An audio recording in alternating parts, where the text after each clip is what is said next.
Simon & Schuster Audio presents The Deal of a Lifetime, a novella by Fredrik Backman.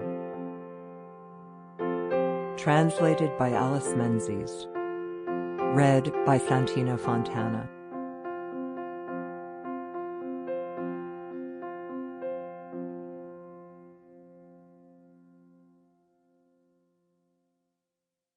A note from Fredrik Backman. A few words before the rest of the words. This is a short story about what you would be prepared to sacrifice in order to save a life. If it was not only your future on the line, but also your past. Not only the places you are going, but the footprints you have left behind.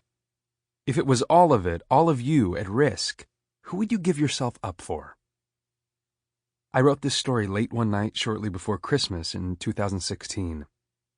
My wife and children were sleeping a few arm lengths away. I was very tired. It had been a long and strange year, and I had been thinking a lot about the choices families make. Every day, everywhere, we go down one road or another. We play around. We stay at home. We fall in love and fall asleep right next to each other. Eventually, we discover we need someone to sweep us off our feet to realize what time really is. So I tried to tell a story about that. It was published in the local newspaper of my hometown, Helsingborg, in the southernmost part of Sweden. All the locations in the story are real. I went to school around the corner from the hospital, and the bar where the characters drink is owned and run by childhood friends of mine. I've gotten very drunk there on several occasions.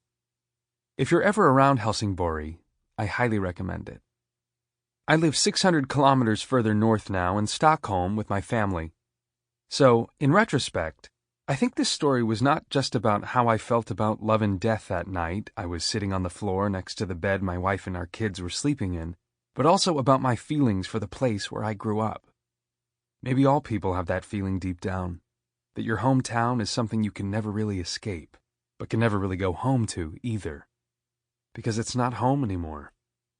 We're not trying to make peace with it, not with the streets and bricks of it, just with the person we were back then, and maybe forgive ourselves for everything we thought we would become and didn't.